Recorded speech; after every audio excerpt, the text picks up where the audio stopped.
p.m. A couple of hours later, just before 1 p.m. Central Time, they'll begin configuring the cabin for entry. One final major burn, that's the RTC-3 burn, the return trajectory correction number 3 burn, is scheduled at 1:53 p.m. Central Time. That is a final fine-tuning maneuver to further precisely point integrity in the right direction down the entry corridor for its splashdown. It also will prime the vehicle in advance of what I'm going to tell you in a minute is the crew module raise burn, which is an orientation maneuver, but we'll get to that in just a second. The RTC-3 burn is scheduled on Friday at 1:53 p.m. Central Time. The crew will begin to move into its entry checklist at 4:05 p.m. Central Time. This is where the heart of the matter begins. Our NASA Plus coverage that will be SIMO to our continuing 24/7 YouTube coverage, our NASA Plus coverage for an even wider audience than we have been broadcasting for over the past few days.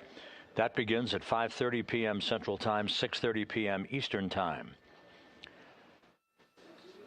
The next milestone will be the communications handover between the Deep Space Network and the Tracking and Data Relay Satellite System at 6:15 p.m. Central Time, 7:15 p.m. Eastern. 18 minutes later, at 6:33 p.m., the command will be given to separate integrity from the European service module that has served this mission so well to this point, and integrity will be flying on its own. 4 minutes later, at 6:37 p.m. Central Time, we're expecting a raise burn, as it is called. This is a slight adjustment in the angle of attack of integrity, essentially lifting the aft end of the vehicle up, nudging it up in an 18-second maneuver that will further fine-tune its trajectory back into the Earth's atmosphere.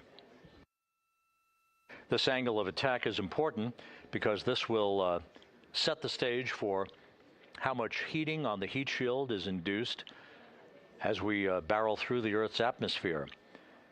That whole process of entry interface, plowing into the Earth's atmosphere, will begin at 6:53 and 30 seconds p.m.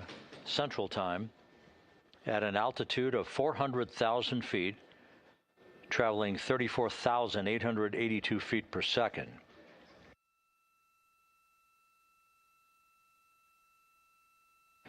"24 seconds after we enter the Earth's atmosphere, we expect a communications blackout of about 6 minutes in duration. This is due to the ionization around the heat shield and the vehicle as temperatures increase to about 4,000 to 5,000 degrees Fahrenheit. This is expected. It is planned for. It is no different than you've been hearing in the past during a Soyuz entry to a landing in Kazakhstan under parachutes, or the entry of a Dragon vehicle during a SpaceX commercial crew mission. There's always going to be a communications blackout. In this case, because of the velocity in which we're entering the Earth's atmosphere, the heat buildup will linger for a longer period of time, this case about 6 minutes in duration. We should reach that peak heating point at about 6:54 p.m. Central Time, at which point we will induce 2 role reversals .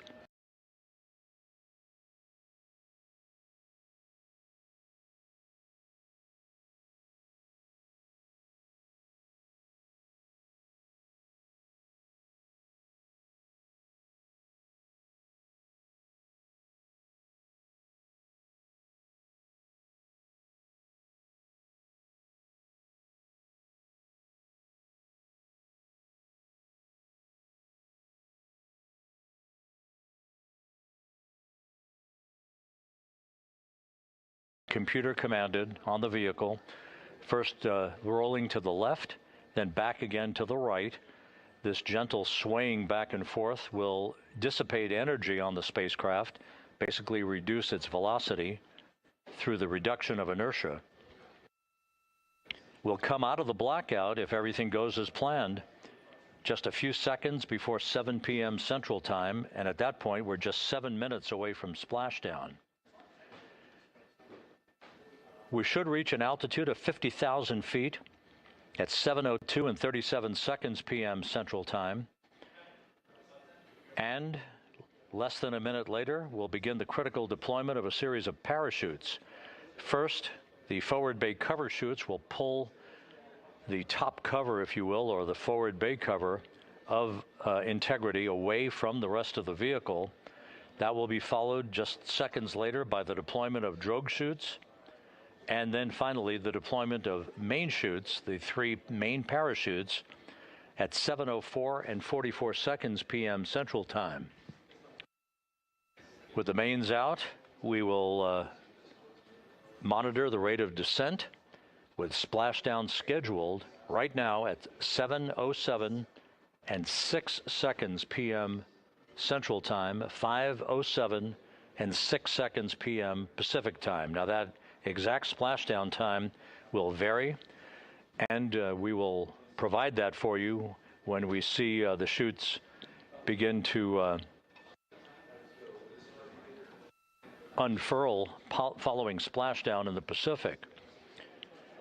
Whether or not the spacecraft is upright in what's called a stable 1 configuration or upside down in stable 2, the 5 CMUS bags, CMUS is the acronym for Crew Module Uprighting System.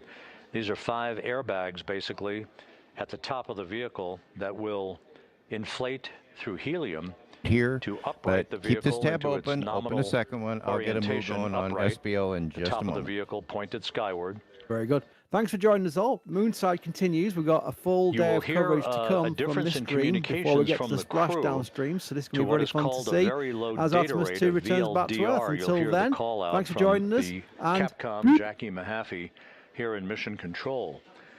The change is because we no longer will be on the TDRS system, but rather on S-band communications.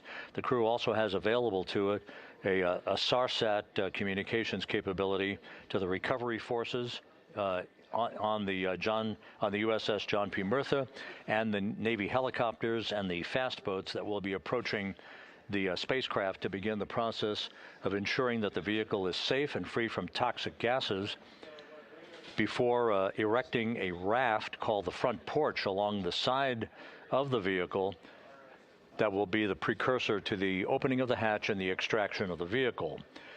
The control of this flight by the flight control team here in Houston is not complete with the handover to the Exploration Ground Systems folks who are working in concert with the Navy. That handover is not complete until the crew has been extracted and is in the raft waiting to be harnessed to be hoisted aboard a pair of Navy helicopters that will take the crew back to the deck of the USS John P. Murtha. So there's a snapshot for you of the major highlights for entry coming up on Friday evening. To put it into perspective, when we reach the first traces of the Earth's atmosphere at 400,000 feet, traveling some 30 times the speed of sound, it will be just 14 minutes until splashdown at a rate of just 19 miles an hour. The deceleration rather dramatic, but it should be imperceptible to the crew. The crew is expected to pull no more than about 3.9 Gs during peak velocity during its entry back to Earth for its splashdown in the Pacific.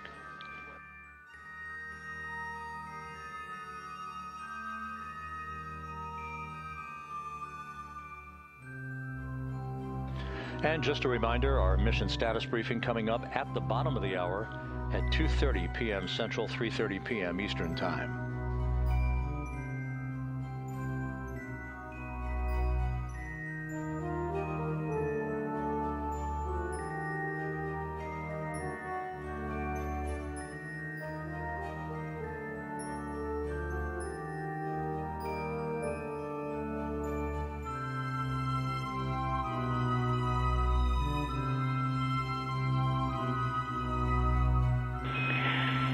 Integrity Houston, for CM prop hot fire, we are ready when you are.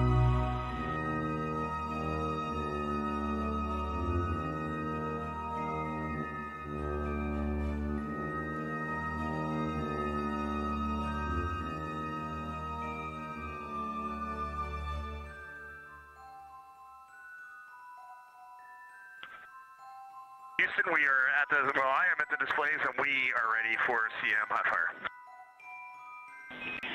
Houston copies, going in work.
Integrity Houston, hot fire complete. We are assessing the data.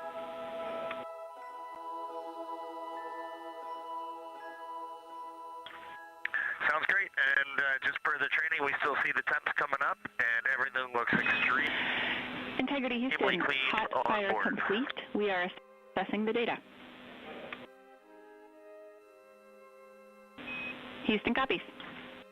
Sounds great, and just per the training, we still see the temps coming up, and everything looks extremely clean on board. This is Mission Control Houston. Another check mark, heading toward entry on the list of things to be accomplished. That being a quick hot fire of the. This is Mission Control Houston. Another check mark.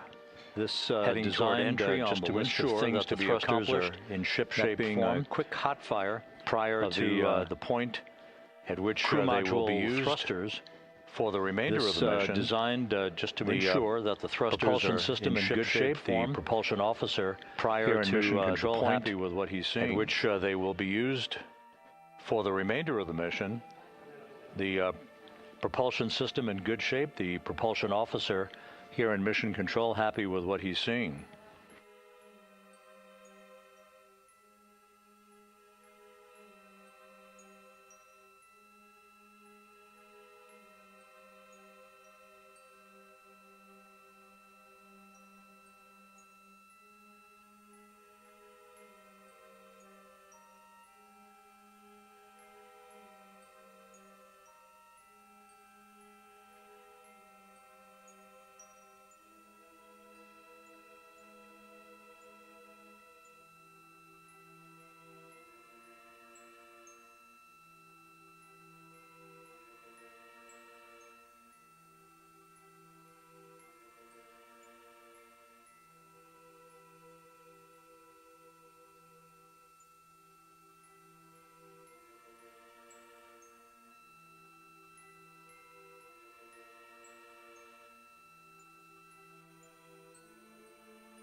Once again, the report from the propulsion officer is that we had a good hot fire of the crew module thrusters. That sets us up in good shape for tomorrow. Once again, the report from the propulsion officer is that we had a good this is Mission Control Houston. Another check mark Houston, we can confirm heading toward entry on the list of things to be accomplished. That being a quick hot fire of the crew module thrusters. Integrity Houston, this designed just to be sure that the thrusters are in ship-shape form prior to the point at which they will be used for the remainder of the mission. Outstanding. Step by step. Appreciate it. Propulsion system in good shape. The propulsion officer here in Mission Control happy with what he's seeing.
Integrity Houston, we can confirm a good CM-RCS hot fire.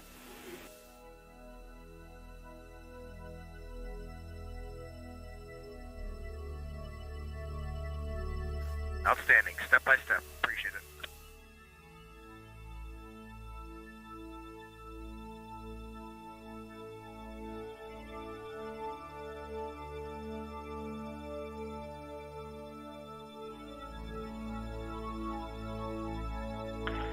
Houston Integrity for stowage, can you please track that we are going to keep the card readers deployed for a few more hours? Please do not let that slip our memory.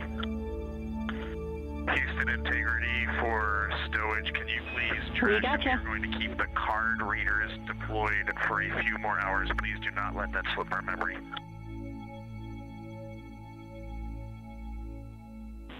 We gotcha.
Houston integrity for stowage, can you please track that we are going to keep the card readers deployed for a few more hours? Please do not let that slip our memory.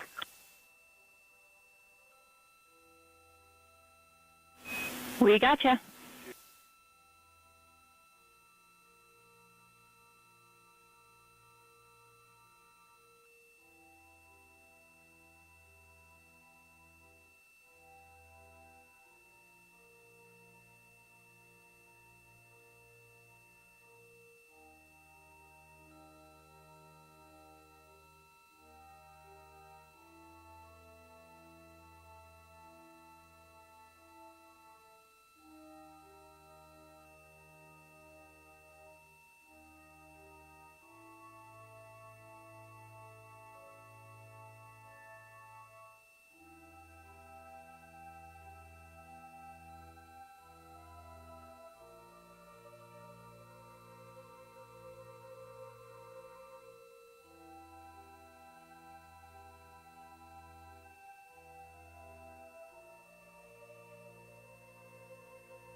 This is Mission Control Houston.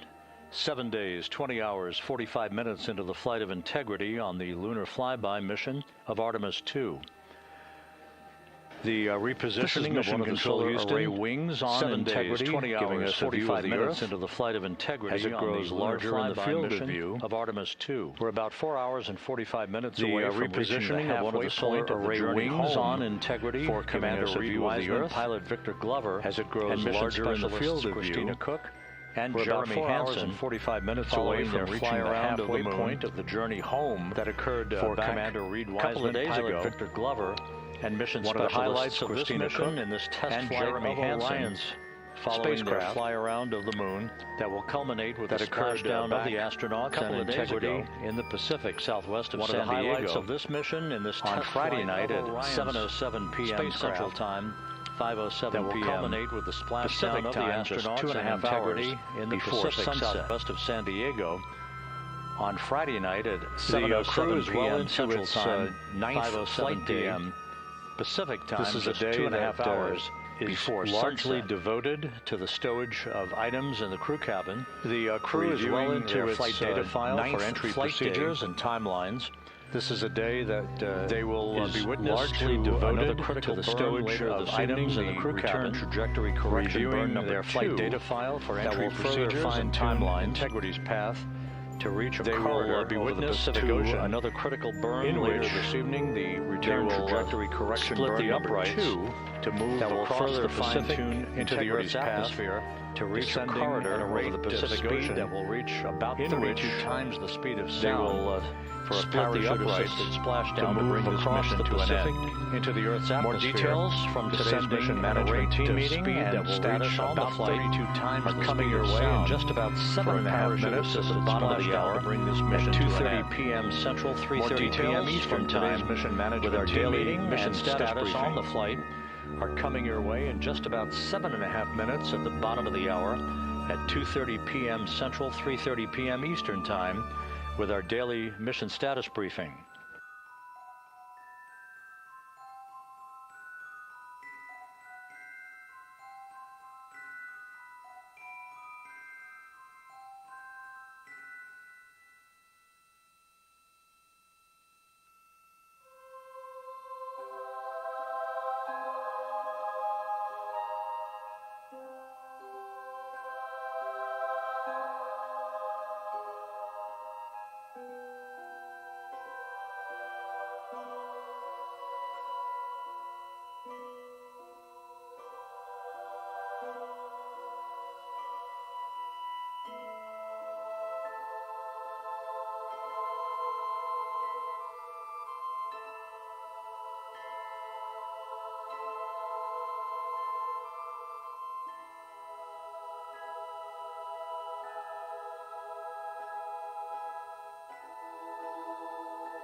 This is Mission Control Houston. That conversation between Capcom Jackie Mahaffey here in Mission Control and Reid Weisman aboard Integrity regarding the budgeting of use of the ship's toilet and a discussion of how to manage bio breaks between now and the end of the mission tomorrow night. Everything is in good shape on board Integrity. No issues for the crew, no impact to the mission. You'll hear much more about all of this in our mission status briefing coming up in just 4 minutes at the bottom of the hour at 2:30 p.m. Central, 3:30 p.m. Eastern Time. This is Mission Control Houston.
The Artemis II mission is a test mission of the Orion space capsule. Artemis II will be the first time we put humans on this rocket. The Artemis II mission is a test mission of the Orion space capsule. Artemis II will be the first time we put humans on this rocket. Going to the moon. Pushing ourselves to explore. We're going back to the moon because it's the next step in our journey to Mars. It's a part of being a human. Always going to the moon. Pushing ourselves to explore. Continuing to test out every bit of Orion. Coming back to Earth, 7 miles a second. Humanity sets big goals. We can bring together genius from around the world. You have the best Continuing people to test on out planet every Earth bit putting of this vehicle Orion. together. Coming back to Earth, 7 miles. That's what's up. Humanity sets big goals. We can bring together genius from around the world. You have the best people on planet Earth putting this vehicle together. To innovate for the benefit of humanity and to inspire the world through discovery. Good afternoon and welcome to NASA's Johnson Space Center for our final mission status briefing ahead of Artemis II splashdown tomorrow evening. We are joined by a panel of specialists today. And welcome joining us is Johnson Space Associate Administrator Amit Shathria. Status briefing ahead of Artemis II splashdown tomorrow evening. We are joined by a panel of specialists today. Joining us is NASA Associate Administrator Amit Shathria here in the room and through our phone bridge today. But before we get started, we will kick it off with some opening remarks. Amit, Orion Vehicle Manager Danielle Rodriguez. Tomorrow evening, Reid, we are going to be taking questions from media here in the room and through our phone bridge today. But before we get started, we will kick it off with some opening remarks. No living person is seen. Good afternoon. They will have tested every system on the spacecraft and the environment Victor, Cristine, and Jeremy, and they will have given us 10 days of data that will shape every mission that comes out. They will have traveled 400,000 miles. Not complete. They will have seen what no living person is seen. Tomorrow, the Orion spacecraft will enter the Earth's atmosphere at approximately 25,000 miles per hour. That heat shield given us 10 days of data that will shape every American hands and American factories. The test is not complete. Designed to withstand. Tomorrow, the Orion spacecraft will enter the Earth's atmosphere at approximately 25,000 miles per hour. Every system we've demonstrated over the past 9 days, life support, navigation, hands, American factories, communications, all of it material designed to withstand 10 minutes of flight. Approach the surface of the sun will bear the full force of that re-entry. Every system we've demonstrated over the past 9 days, life support, navigation, propulsion, communications, all of it depends on the final minutes of flight. We have high confidence in the system and the heat shield and the parachutes and the recovery systems we put together. The engineering supports it. The Artemis I flight data supports it. All of our ground tests supports it. Our analysis supports it. And tomorrow the crew is going to put their lives behind that confidence. Until then, the flight control team, the engineering team, the recovery forces in the Pacific, to every engineer, every technician that's touched this machine, tomorrow belongs to you. The crew has done their part. Now we have to do ours. With that, I'll turn it over to Jeff. Thanks, Amit. I will mention that the crew's had a great time in space, and they've really enjoyed doing all of the checkouts that they've done. Of course, the lunar flyby was quite a day.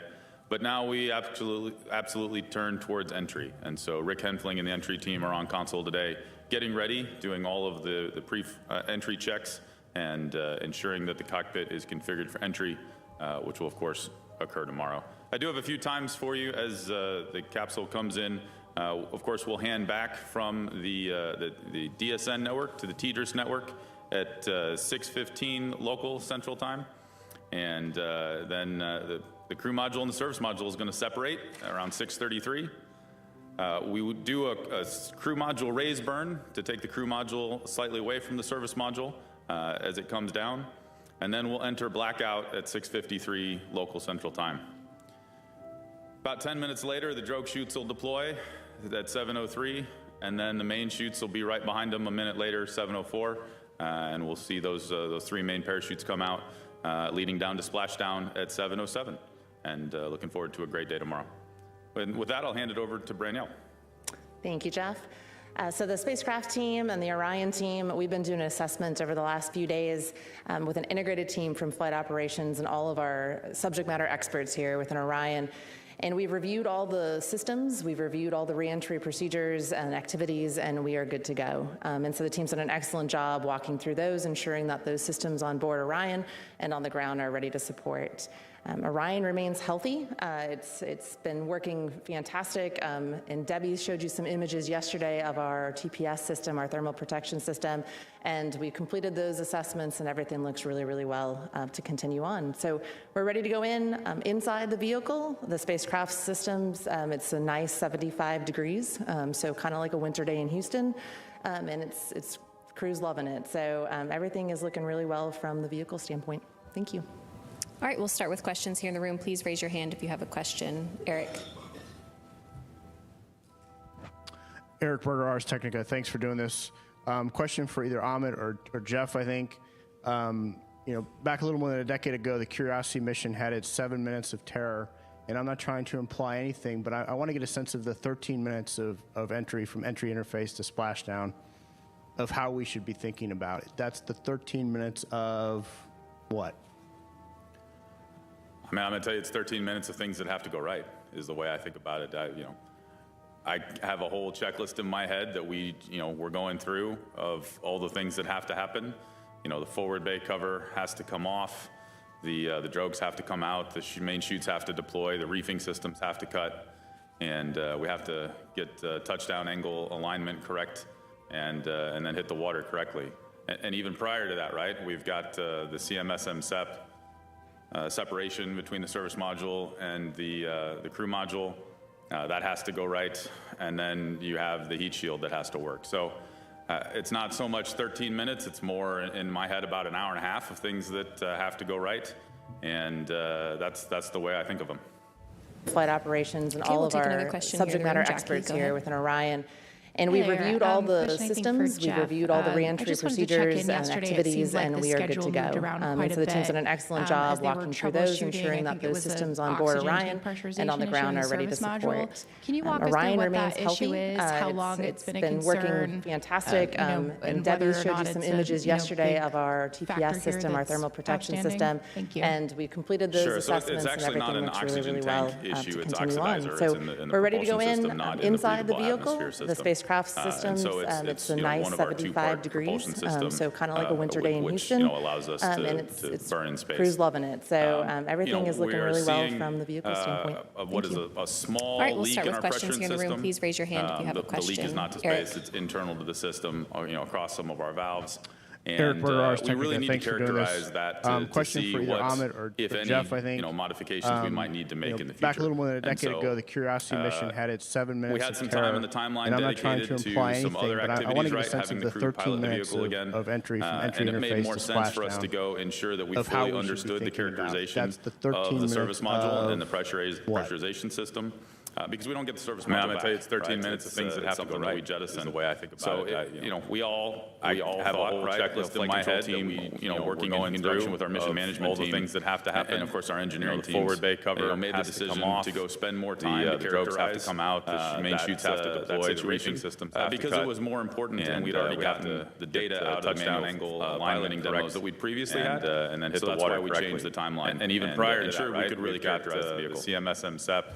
Okay, we'll take our next question from Marcia. Between the service module and the crew module. That has to go right, and all the and then you have the heat shield that has to work. So points the way for it's not so much 13 minutes; tomorrow, it's more in my head about an hour and a half of things that have to go right. Must be at play. And that's the way I think of them. Are you? So much is okay, riding we'll take on another this question mission. here in the room. All Jackie, go ahead. eyes will be. Hi there. So focused on all this tomorrow Jeff. around the world. I just wanted to check in. Yesterday, it seemed like the schedule moved around quite a bit. There's no question that we'll be as they were anxious, troubleshooting. and, I think it was a oxygen tank pressurization we'll issue in the service families. module. We'll be Can you with walk them. us through what We'll that all be issue together. is, how long it's been I a have full confidence in the concern? team. They do too. And whether or not it's a been with them the whole time, and so factor here that's we've done the outstanding. work. Thank you. It's impossible to say you don't have irrational fears left, right? But I would tell you, I don't have any irrational fears about what's going to happen. It's one of our two-part propulsion we've done the work we need to, and we have full confidence in the team, the recovery team, the flight control team, analysis, and the work we did. We are seeing what is a small leak in our pressurant system. Okay, we'll take our next question from Irene. The leak is not to space; it's internal to the system, across some of our valves. And we really need to characterize that to see what, if any, modifications we might need to make in the future. And so, or pending for. We had some time in the timeline dedicated to some other activities, right? Having the crew pilot the vehicle again. And it made more sense for us to go ensure that we fully understood the characterization of the service module and the pressurization system. Because we don't get the service module back, right? It's something that we jettison. So, we all thought, right? Flight control team, working in conjunction with our mission management team, and of course our engineering teams. Made the decision to go spend more time to characterize that situation because it was more important than we'd already need actual forensic data on the hardware we're getting back versus not. So we prioritize that the right way. But Brynjol, you want to talk through that a little bit? Yeah, absolutely. As far as the things that we've learned, right, it is a test flight, and so we are learning things on the spacecraft. I think we've talked several of them in these press conferences as we have, but we gather those data, as Jeff noted. We take characterization tests of systems that we won't get back home, and when we get back home and the vehicle comes back, we'll do a lot of post-processing of all that data. Okay, we'll take one more question here in the room, then head to the phone bridge. Go ahead. Hi, TG Mascaro with the Epoch Times. Thanks so much, and congratulations on the mission so far. Question for Jeff. Can you walk us through how this reentry procedure differs from that of Apollo? Let's see. In terms of it actually doesn't differ all that much in terms of just how fast we're coming back and how much has to go right. Of course, there are some minor timeline differences. The parachute systems are different between the two vehicles, but big picture coming back from the moon is all really close to the same thing. You don't have the long coasting arcs that you have in low Earth orbit. You're really coming straight down. And come in and hit the atmosphere a whole lot faster, but that means you go through it a whole lot faster too. And so, I'd say it parallels Apollo much more than it does some of our low Earth orbit returns, and that's really what we're looking forward to. They're coming home pretty fast. We'll take our next question on the phone bridge from Ken Chang with the New York Times. Hi, thank you. I guess I'm following up on the previous question. So with the lofted orbit, it comes up a bit, and Apollo had direct reentry, and Artemis I had the skip entry. So I guess it seems like it could be somewhere in the middle. If you can just give a few more details. Thank you. Yeah, Ken.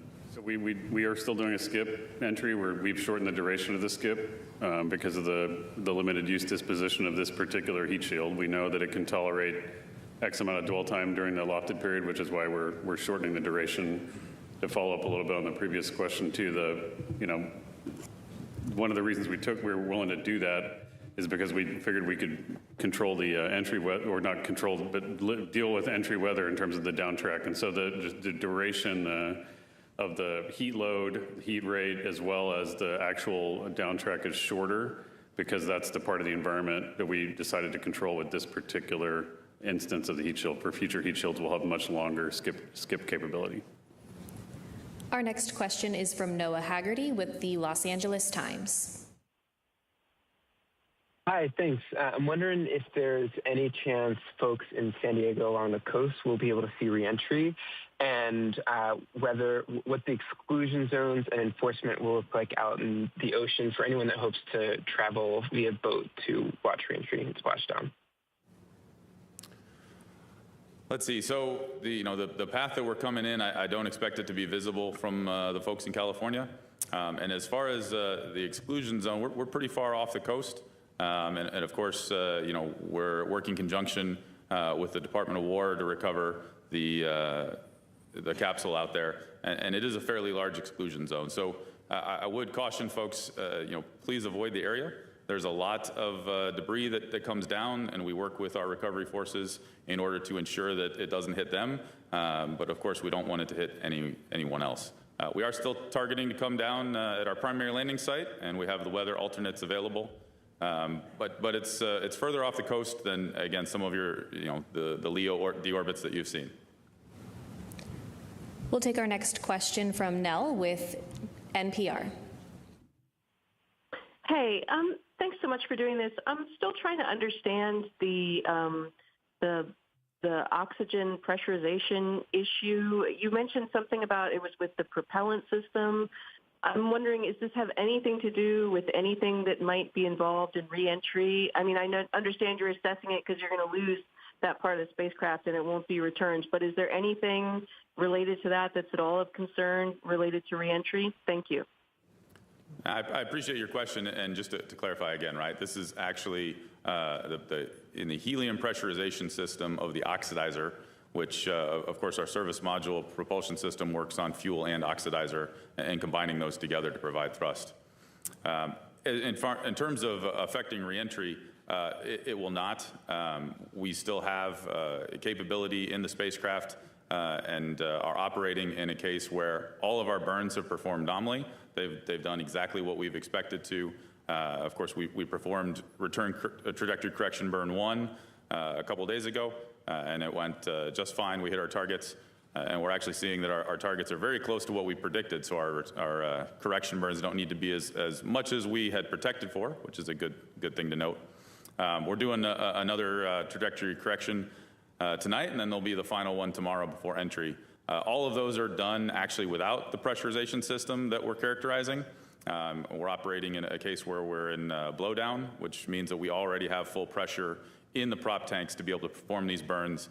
Even if we had, a 3 sigma dispersion, we still have plenty of prop pressurization to do the burns. So we don't see any impact to entry at this time.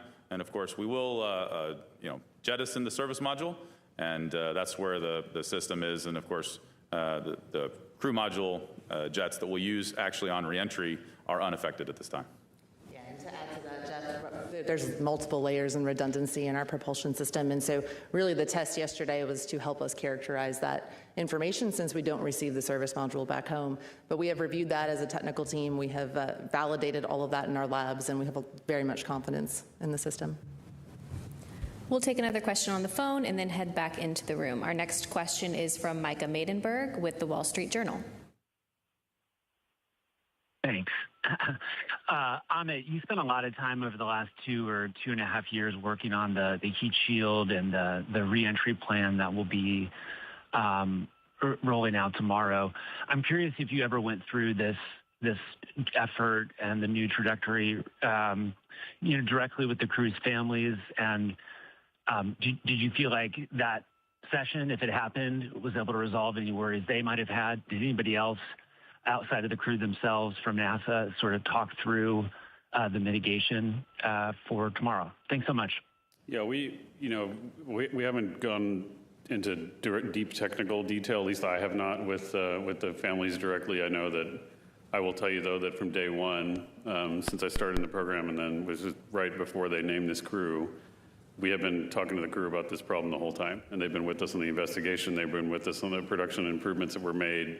all the changes to entry procedures. So they were not just doing what we were telling them to do. They co-created this solution with us. So they've been lashed up. I imagine they've discussed with their loved ones what the risks are. They've talked about that through all phases of flight, through entry, through ascent, every single piece of it. So I know that they're well prepared. And I would tell you though that it's not said a lot, but the courage that the families show during these missions is as great as or equal to what the crew shows when they go fly. And so we all have to admire them for that.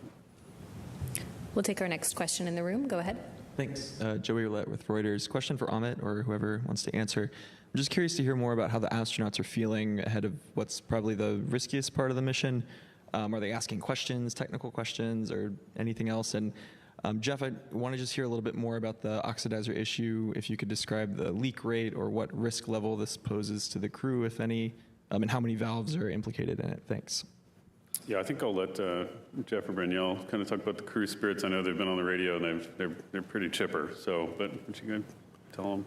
Well, I think when we talk about the managing the emotions on orbit and managing that through every day of flight, they're all a little bit different, right? And when you talk to the crew, some days we get to the conference at the end of the day, and we're talking technical items, we're talking technical things, we're talking about what happens tomorrow. And some days it's there's very little to talk about in terms of technical items, but it's hey, here's how we're feeling, here's how we're doing. They were very happy to get some time off after the lunar flyby. The lunar flyby was a long day. I'm sure you all heard them on the radios, constantly that day. It was a long, taxing day for them, and they were happy to get a little bit rest the following day. So every day of the mission, especially with a mission this short, and it's so packed full of all of the operations that we're doing, it's its own kind of thing to manage. And now as they get into entry, we're talking through, they've got conferences today with the entry flight control team, and we're ensuring that we're getting them ready in a good emotional state so that they can execute, right? They're very technically savvy. Just as Amit said, we've built this plan with them. There's nothing new that they're learning, but we're all reviewing together and make sure we're well positioned to fly entry tomorrow. And I'll take the technical topic and hand that over to Braniel. Thanks, Jeff. Regarding the propulsion system, so there's multiple valves in each string of the propulsion system and multiple strings providing that redundancy. So we worked a test plan to safely characterize what we're seeing and validate the data that we're getting down. And the team's going to go off and look at that and determine based on what they're seeing, the thermal effects associated with the attitudes that we're flying in, and be able to come back with us post-mission with an investigation update. What are they seeing, though? Let me just make this clear. So we're leaking helium into the pressure system, into the aux system. There's a series of solenoid valves that are protecting that. We actually accepted this risk pre-flight because we had a low leak rate of helium on the valve closest to the prop system.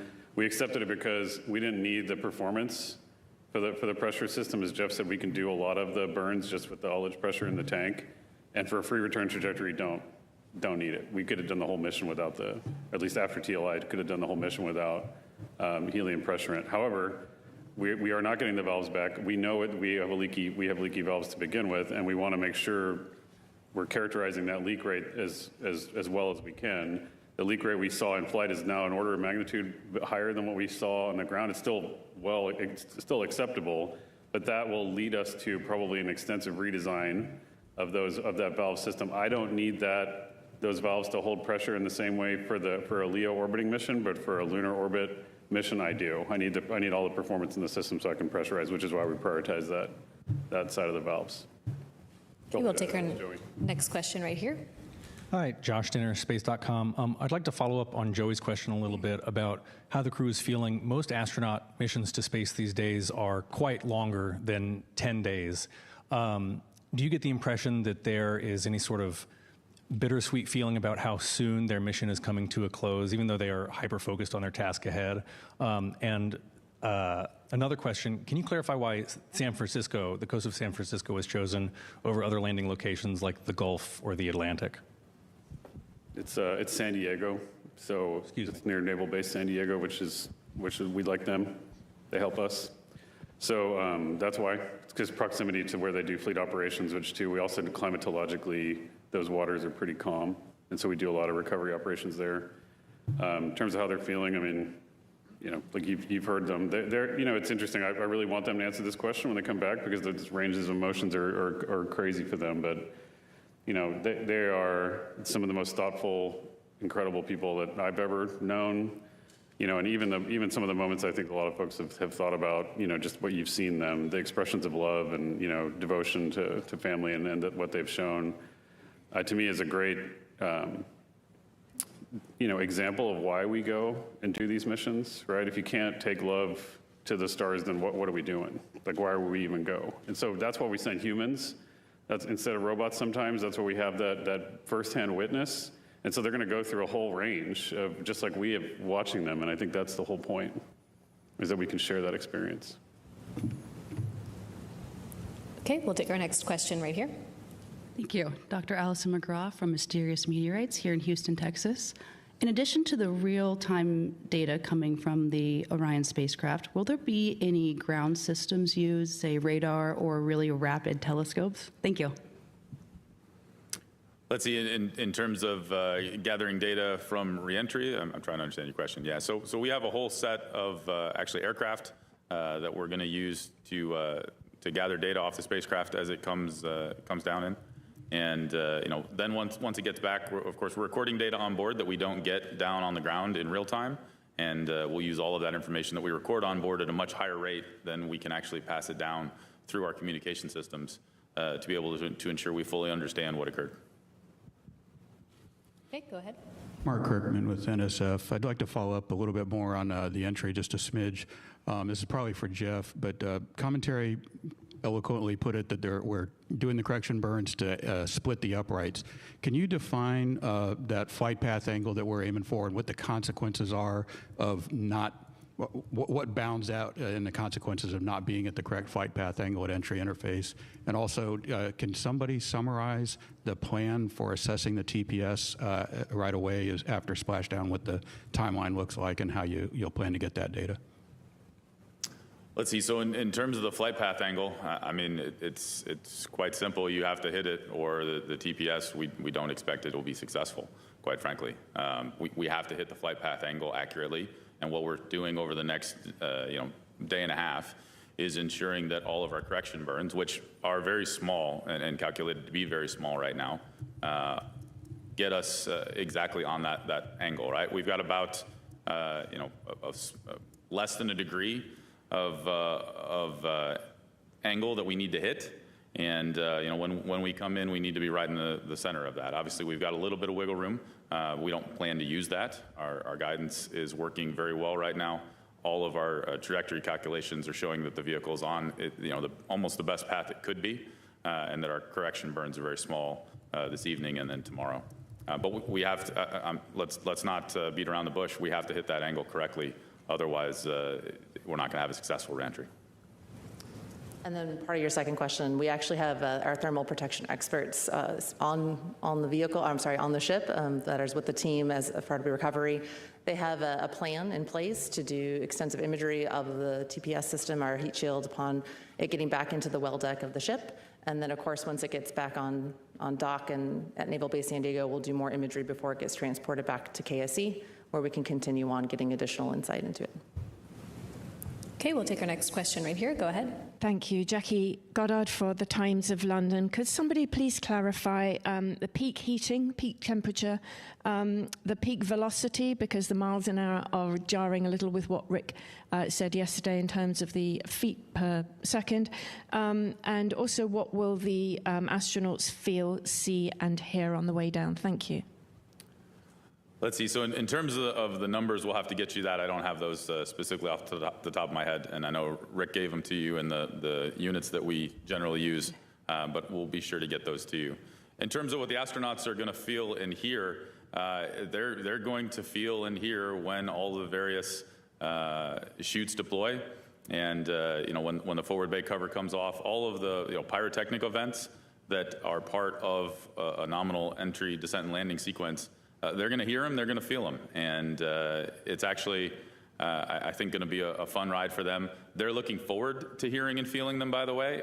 We did our checkout of the crew module propulsion system a little earlier today, and when we actuated the valves to actually prime the system, of course, they're waiting inside the capsule, just waiting to hear that, knock of a little, it sounds a little bit like a wrench on the spacecraft, and that means that the valve actuated successfully, and that's what they're looking forward to. So, they're looking forward to what they're going to hear, and they'll be able to tell you all about it when they get home.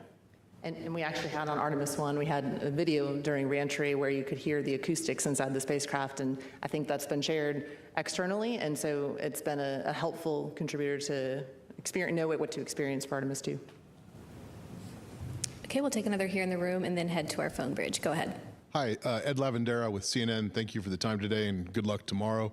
I'd love to know how much of the piloting will Victor Glover be doing? How much of the control of the capsule will you guys have in mission control? What's the balance there, just to kind of understand the logistics of how that plays out during reentry? So during reentry, the vehicle's piloting itself, and we have closed loop control guidance on board that's going to be piloting the vehicle down to the ground. If there is it's actually multiple failures to get into a case where the crew is going to pilot the vehicle.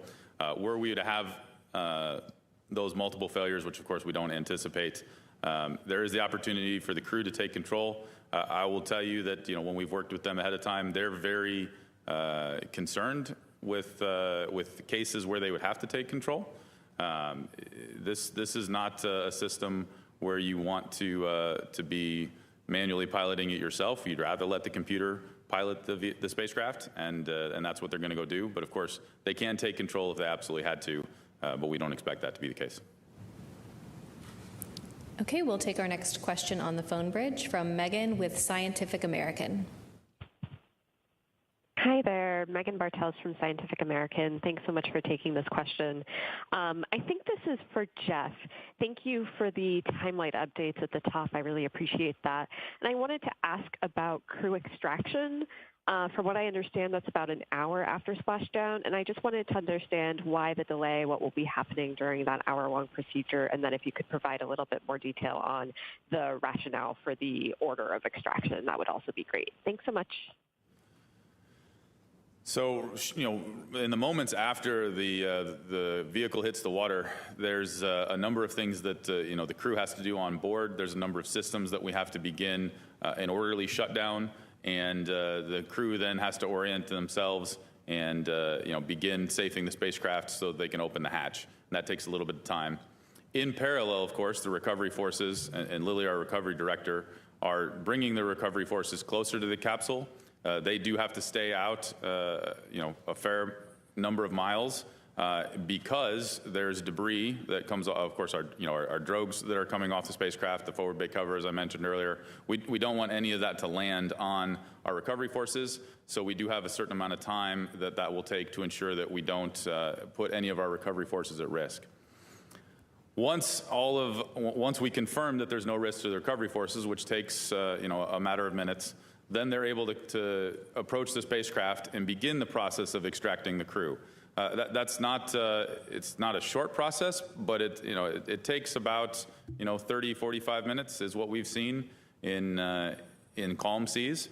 And of course, we are expecting good weather at this point, but it takes a little bit of time to get the recovery forces into the capsule and then help the crew to get out of the capsule and onto the front porch, which is the flotation part of the recovery forces that actually attaches to the spacecraft. So it just takes a little bit of time. We need to do this calmly and methodically, and that's the way it goes. So that's why it takes time. Like any operation, you have to spend the right amount of time to make sure we do it successfully. As far as order goes, that's really left up to the recovery forces. It'll depend on the crew, the specific crew, and how they're doing. And, Lily and her team will manage that as it comes. Okay, our next question is from Marcia Smith with spacepolicyonline.com. Thanks so much for taking my question. And it's actually a follow-on to that. Could you talk about what debris is going to be coming off and falling into the ocean, and over what distance is it going to fall?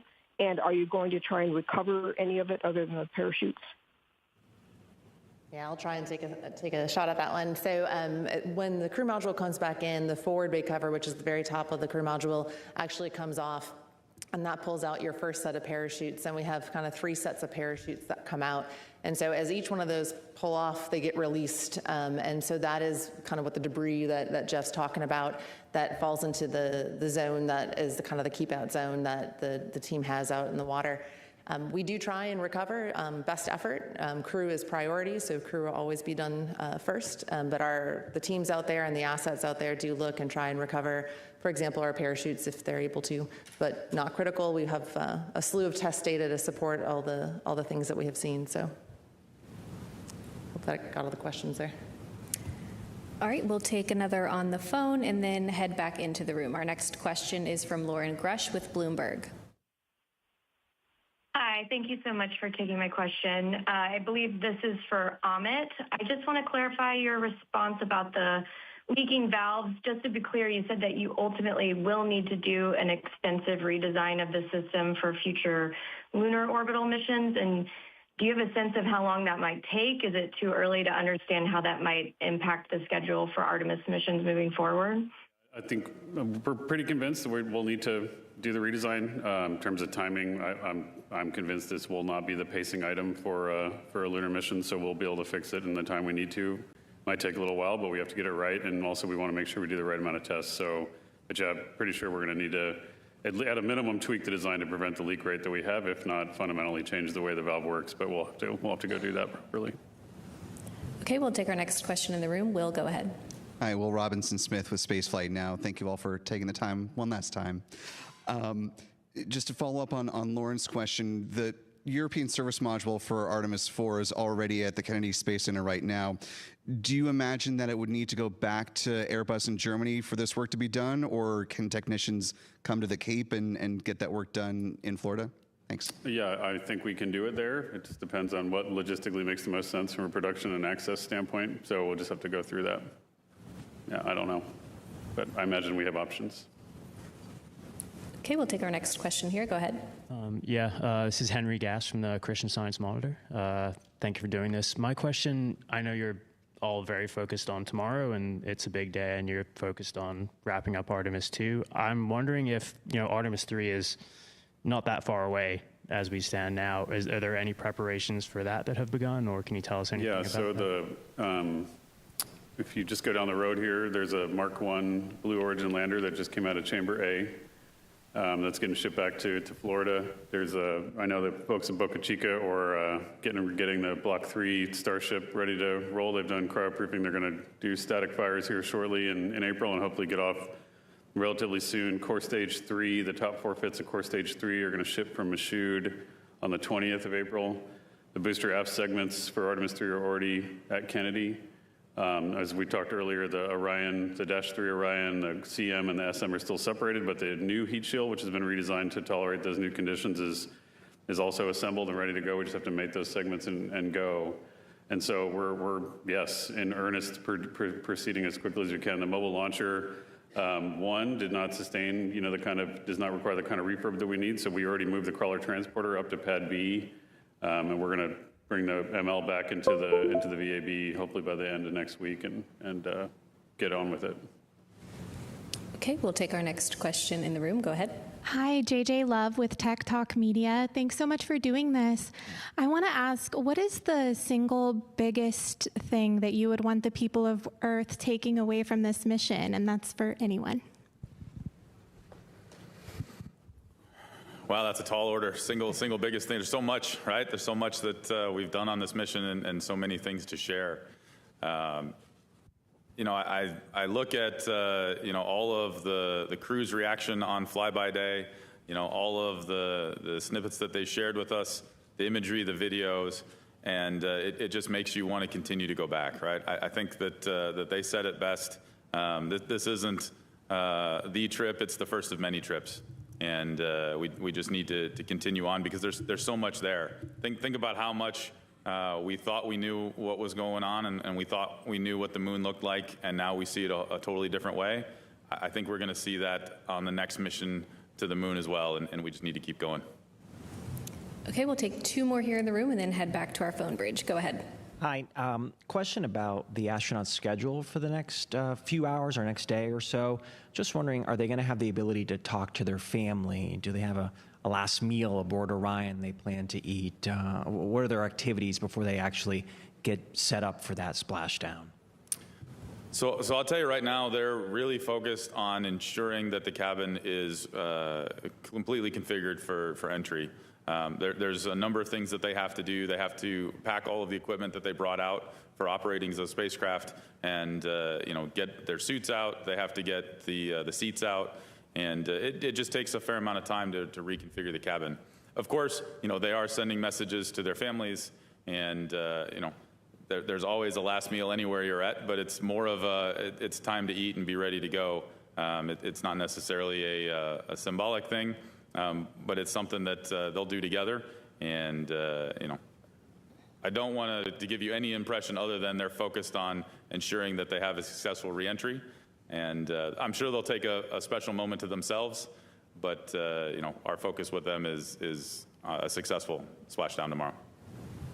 Okay, go ahead. Hi, Michael Adkison, Houston Public Media. Question for Jeff. You talked about the checklist that you're going to have. I'm wondering if you could characterize what it's going to feel like in mission control tomorrow, specifically in that 6-minute blackout period. Yeah, I think, again, we're going to be thinking through all of the things that we know is happening on board, but that we can't see, right? And so, in order to keep myself calm, because I think, as Amit mentioned earlier, there's all of that irrational fear that is human nature in some ways. I'll be going through what I know is going on board and saying, okay, it's this time, this switch is actuating, it's this time, I know these valves are firing, it's this time, I know that we're this many minutes away from the parachutes and the clock's ticking down, and I'm sure that's what I'll be doing to keep myself calm. Rick Henfling's the flight director in charge, and I need to make sure that I stay out of his way. We all have to make sure that we stay out of his way and let him and his team work. And we'll just be, thinking through the things that will keep ourselves calm as we wait for reacquisition of signal. Okay, we'll take our next question on the phone bridge from Christopher Mick with the Hudson Star Observer. Thank you so much. Sincere thank you to you all for the information and to all the PAOs on the live stream. It's been very informative every day, so appreciate it. I believe this might be for Amit. I know we're nearing the end of these daily briefings, and I wanted to know if we could just look ahead to what the astronauts schedule. I know historically there's extensive post-flight mission debriefs and medical evaluations and media requests for interviews after that. I was wondering, since we're not going to be getting these daily updates, if you might just paint us a picture of what the month after landing will look like for the crew, their kind of rough daily activities. I think maybe Courtney might be the most qualified to answer that one, so. Yes, so they will go through some medical checks, some debriefs, and we do plan to talk to the crew in a crew news conference where you will all be invited within the first 2 weeks after splashdown, and then they will hopefully begin all of their appearances and tours starting at about the R+30 mark. So we look forward to seeing them back here on Earth and getting that schedule underway.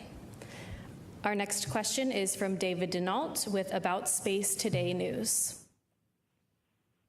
My question, a little bit later today, I understand the astronauts are going to be trying on the orthostatic intolerance garment. Now, I kind of understand what that does, but is this something new created for Artemis? And would you embellish a little bit more beyond just it's going to adjust the body? Let's see. So I think you're talking about the orthostatic garment that we actually tried out yesterday, and we had the crew put them on to test out and ensure we had a good fit. This is really the first layer of their suit that they put on here, and we'll put on tomorrow for reentry. And so the goal there is to make sure that we have a good suit fit, that we're getting all the pressure on the human body in the right ways to be able to come in and have a successful landing. Okay, our next question is from Manuel with Exploración Especial. Thank you so much. Manuel Masanti with Exploración Espacial. I was wondering how far into the entry phase are we going to continue enjoying the live views from the service model? Are we going to be able to see the separation between the capsule and the service module tomorrow? Thank you. I didn't hear most of that. I didn't. Was your question? Are we going to be able to see the separation between the service module and the crew module? Correct. Yes. If you're going to enjoy that live. So we are going to set up our cameras to try and see some of that on board. And of course, we'll see that in the data coming down from the vehicle that has occurred. I don't expect that we'll be able to see that visually at the time it occurs. Okay, we'll take some more questions here in the room. Let's go right over here.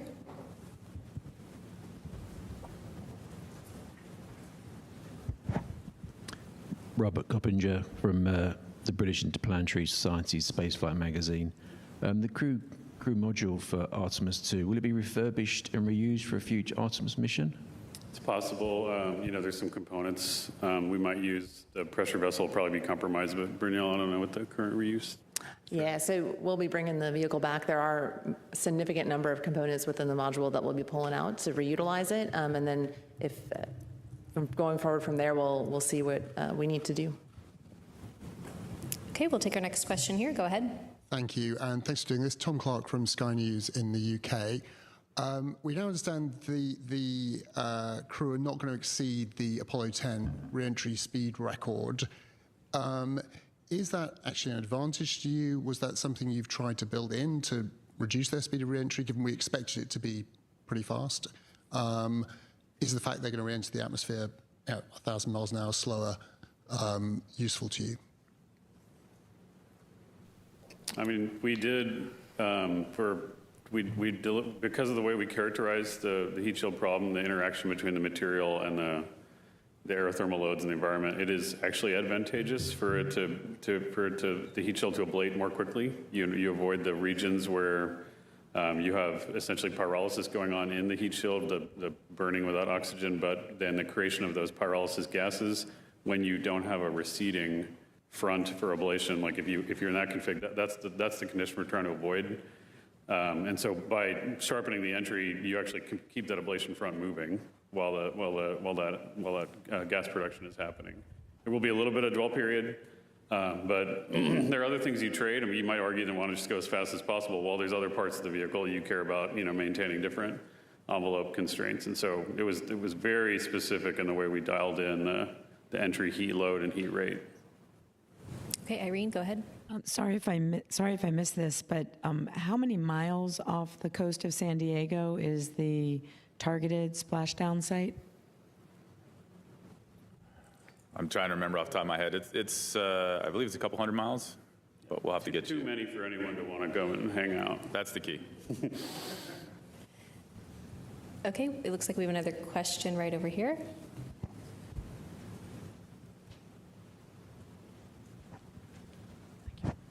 Hi, Dan Lenan from the Naval Postgraduate School. I have a couple status questions.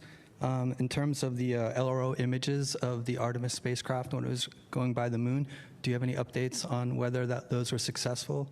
Also, what actually happens to the service module? Is it going to be part of the debris? I wasn't sure if that was going to be also burning up or coming down. And then how about the weather? What's the latest on the weather? So let's go in reverse order. The weather's looking good. And we expect not to have an impact to recovery operations. There is some weather moving in after we land and have the recovery of the crew complete. And so, of course, Lily, our recovery director, and with the captain of the ship, will be figuring out exactly when to get the crew off the ship and back to the naval base. They'll have to take a look at what that timing is. And of course, we expect them back here sometime on Saturday. Okay, anyone? Service module? So the service module, it'll actually re-enter Earth's atmosphere and burn up. So it is part of the debris, and we keep that as part of the keep-out zone. Can't remember the first question. I haven't seen any of the reports from LRO yet, so we'll have to investigate. Anyone in the room here still have a question? Okay, Jackie, we'll go ahead and go back to you. Thanks. Yeah, one quick follow-up for you on the oxidization, pressurization. Were there any signs of this also in Artemis I? Can you remind us, and what went into that decision to kind of just assume this risk heading into flight? Thanks. Artemis 1, we didn't. We knew we had PCA leakage in the helium side. Again, given the Artemis 1 mode, we decided, like in distant retrograde insertion as well as the rest of it, we could tolerate it. The big difference here is we did the TLI burn with the Orion, like as opposed to ICPS. So that I'm not sure that that's related. It just so happens that that's when we saw the leak increase. It probably is related somehow. But Branielle, did any more details on 1? I'd have to go back and get the data on 1. I apologize. I just don't remember. Yeah, but we did, Jackie, we accepted the risk for 2 just because the leak was small enough and we knew we had plenty of pressurization volume to go deal with. We didn't see it as a common design feature across all the different valves. It was isolated to that one particular one. And with the mode we had picked for free return, we didn't need the performance, and so. Yeah, and I think that's the key, right? We designed the mission to be able to tolerate this type of failure, and we baked that into how we designed the mission with the low Earth orbit, the high Earth orbit, and then their free return trajectory. So it's something that for multiple reasons could have occurred, and we were prepared for it ahead of time. Okay, go ahead. TG Musco with the Epoch Times. Thanks again for the second question. One more for you, Jeff. When you sign off from your shift tomorrow, do you have anything you're going to say? Any final words to the flight director you're going to pass off to or off to the crew? Well, so a couple of thoughts for you. One, I'm actually, I've completed my shifts. I do not have any more shifts here for Artemis II. And I'll tell you, I signed off the same way I always do, which is go get some sleep and we'll see you tomorrow, because we're not done on this mission. We've got another day and a half. And, that's when we can start celebrating, is when we have a crew safely in the med bay of the ship. And, that's really when we can allow the emotions to take over and start talking about success. We need to have the crew home before we do that. Rick Henfling will be the flight director on console. I imagine he'll have some words for all of us, but really we're just focused on getting the crew home, and then we can start thinking about celebrating. Eric, go ahead. Eric Berger, Ars Technica again. Probably for Amit, just about the pressurization valves. I think we're all kind of asking questions. We're non-technical people mostly here in the room, and so we're just trying to understand sort of the seriousness. I think we all understand that this is not a constraint or an issue at all for this mission. You talked about how Artemis 3, you don't need the performance, but you do for Artemis 4. When I hear about propulsion valves, I get a little nervous. Because it's an important part of the system, and they often are issues with them. And so just help us understand, is this like a review on the scale of the heat shield after Artemis 1, or do you think it's like a significantly less serious problem to address? Just kind of help us understand the magnitude. That's fair. It is not. It's not. There are a lot of options for how to take care of this problem. I think if anything, I'd characterize it as a production redesign risk for the Artemis 4 mission, which I think we can get in front of, and which is why we put so much attention on it during the mission, to make sure what we're seeing, because the sizes of the leaks we've seen in the past are not this large after the burn. And so if we know that this is, no kidding, a different piece of data that's outside the range of our current understanding, that pushes us more quickly into, hey, let's get the redesign started now so we avoid the production risk. It's not a safety of flight, safety of crew, must-work function like the heat shield investigation sent us down. And it's going to take work to get it right, but it's not of that magnitude. Okay, we'll take our last question from Marcia. Go ahead. Marcia Dunn, Associated Press. I wanted to clarify that the immediate families will be watching for mission control for entry and splashdown. Is that correct? That is my understanding, yes. And they'll be reunited when the crew gets back to Houston? Yeah, whenever the team that supports them makes sense. Okay, yep. Thanks. All right, that's all the time we have for today. Our special coverage of Artemis II splashdown begins tomorrow at 5:30 p.m. Central Time, ahead of splashdown at 7:07 p.m. Central Time. We look forward to seeing you back here tomorrow. Thanks for joining.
Houston Integrity, is there anything we can do to help your efficiency here? We can execute some steps from 2.2.1.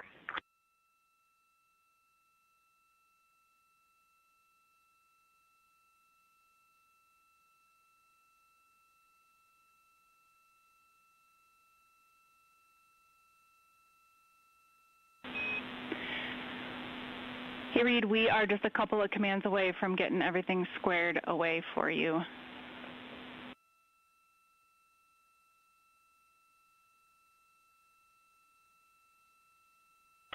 Roger that. Thank you.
Integrity Houston, for PCD connectivity, we have not seen PCD2 reconnected to the network. If you can please check PCD2.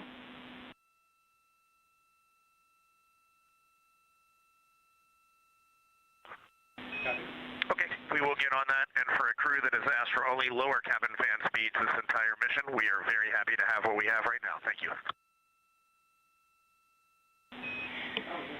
We see PCD2 on the network and silver linings.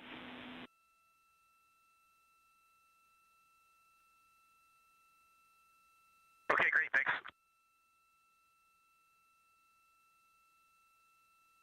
This is Mission Control, Houston.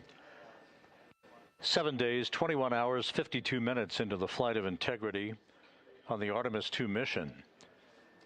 Aboard the vehicle, the 4 crew members, Commander Reid Weisman, Pilot Victor Glover, and mission specialists Christina Koch and Jeremy Hansen are busy stowing the crew cabin in preparation for tomorrow's return to Earth and breaking out the flight data file for a bit of study on all the procedures and timeline activities that will accompany their return to Earth for a splashdown in the Pacific at 7:07 p.m. Central Time, 5:07 p.m. Pacific Time on Friday night.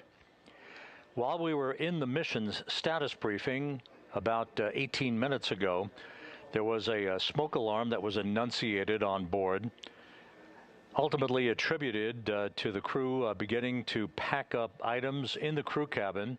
It is believed that all that happened was the stirring up of some dust that the sensitive smoke detectors in the crew cabin picked up on, and in the conservative calibration that those sensors are placed in, enunciated that alarm. There is no smoke, there's no issue with the vehicle, but we thought that we would play for you.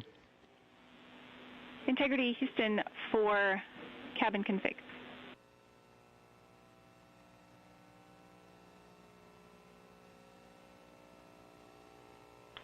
Go ahead. A probably wrong subject line there, but while we try to cool off the cabin temperature a bit, we have elected to turn off OFF, the cabin leak detection, just to avoid any further enunciations there. And once things stabilized, we will re-enable it, and we'll let you know when that's the case. Your edge key still works.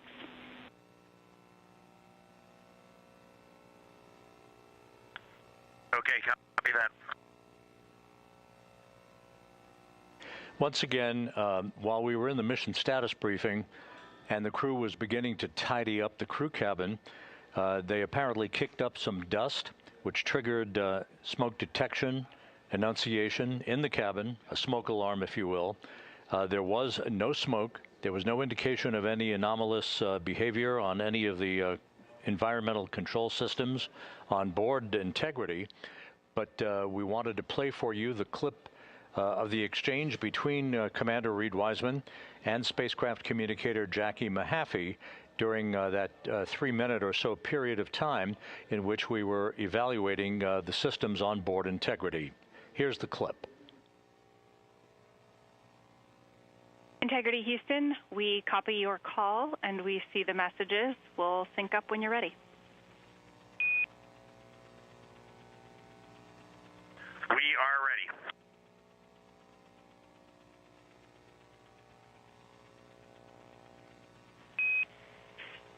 Okay, Reid, we'll take a quick report from your perspective on what you heard and saw and your conclusion on NAMA.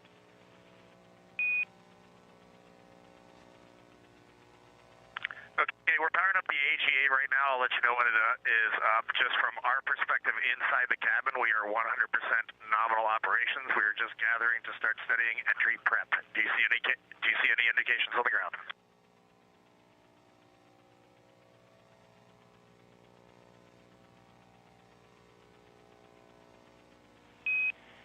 Yeah, Reid, we did see a large spike in the smoke detector data. However, it does appear to be normalizing.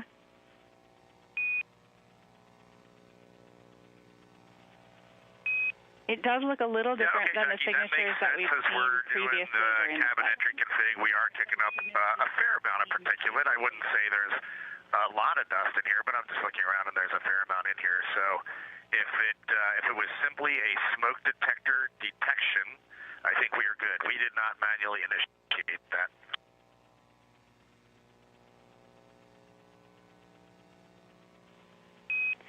Understand all, and we'll stand by when you have an AGA reading. We'll take it.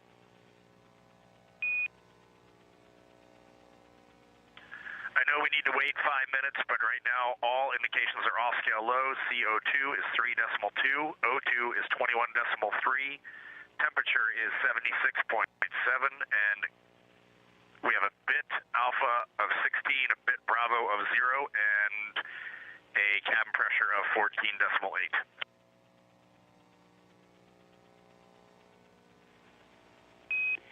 We copy all, and we're looking into the bit.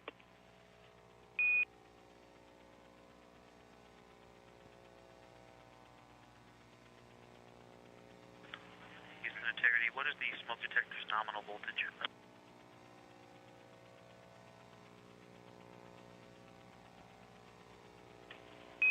Checking.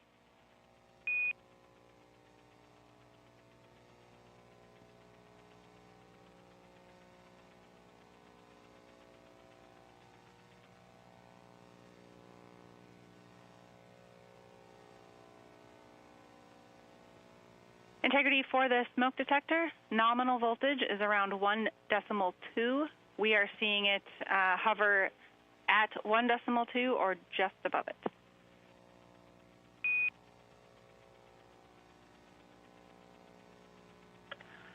Thank you for that.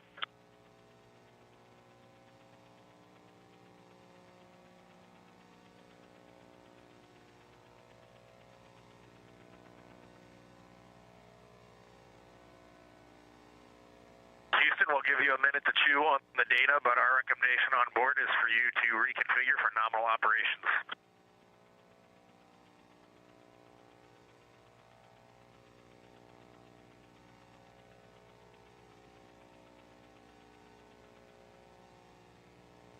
And again, that was a replay of a clip of the exchange between spacecraft communicator Jackie Mahaffey here in Mission Control, part of the entry flight control team, and Commander Reid Weisman on board Integrity. Just to recap briefly, at about 3:10 p.m., about 24 minutes ago, there was an enunciation of a smoke detector alarm on board Integrity, but all of the cabin environmental readings checked out to be normal. It is believed that this was the result of some dust that was kicked up. This happens frequently on the International Space Station, by the way. But the bottom line is no harm, no foul. Everything is in order on board Integrity. All of the systems are in great shape, and the crew is pressing ahead with stowage of the cabin and review of their flight data file.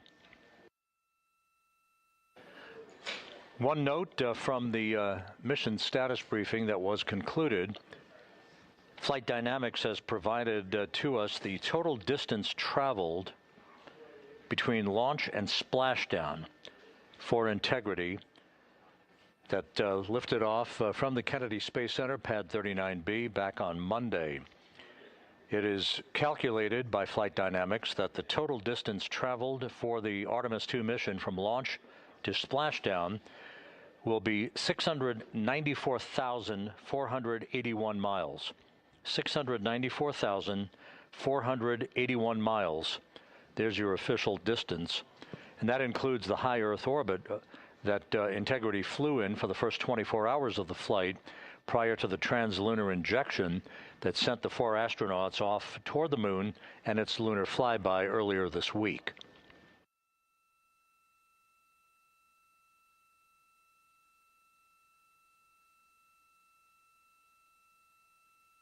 The crew is preparing to move into a conference with Flight Director Rick Henfling to discuss all of the burns that remain on the docket for this flight and the procedures and all of the review of those procedures for entry and splashdown off the coast of California.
This is Mission Control Houston here in the control room as we take a look at this great view of the Earth, growing larger in the field of view from one of the solar array wing cameras on Integrity. Shows the Earth. That's the port of call for Integrity for its splashdown. Integrity Houston for email. Everything is synced up. You are go to open email. And let us know if and when would be a good time to come on board with the HHP cam.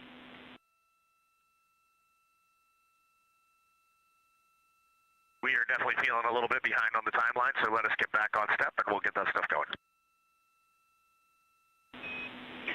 No worries, we copy. And Reid Weisman inviting us to come on board to watch the crew at work on this final full day of activities for the Artemis II astronauts. Will be coming on board shortly. Once again, the view of the Earth that you saw a moment ago that will punch out again right there. We're 3 hours and 25 minutes away from reaching the halfway point on the journey home from the moon. Again, splashdown is scheduled. Splashdown is scheduled at 7:07 p.m. Central Time, 5:07 p.m. Pacific Time tomorrow.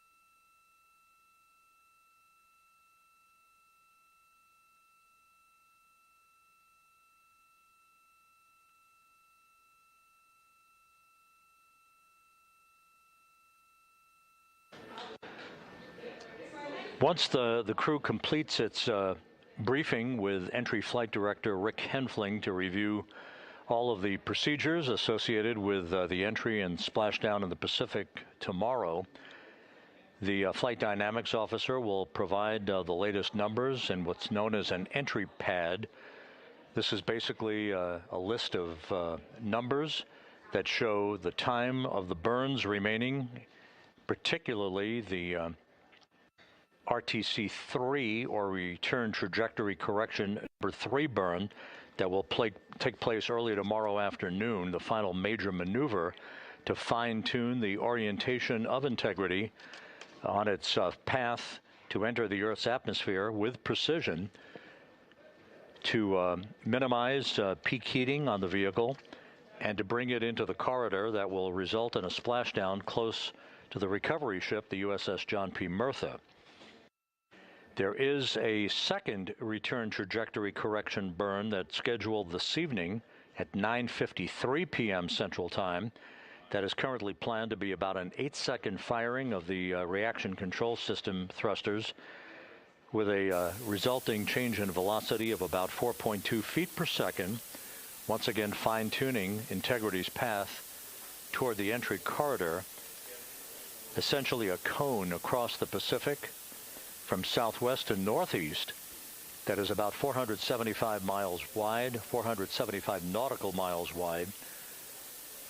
If you think of the beginning of entry interface, go 1,300 miles down track toward the coast of California. That is the initiation of the zone, the splashdown zone that we would like to enter in. We would prefer to enter into a zone that is as far downrange as 1,775 nautical miles, which is much closer to the coastline of California and much closer to where the recovery team will be waiting to begin the process of ensuring that the vehicle is not in any anomalous situation, no leaking of toxic gases, and to begin the process of erecting a large raft alongside of the vehicle called the front porch, in which the crew will be extracted and We'll spend a few minutes getting acclimated to the sensation of gravity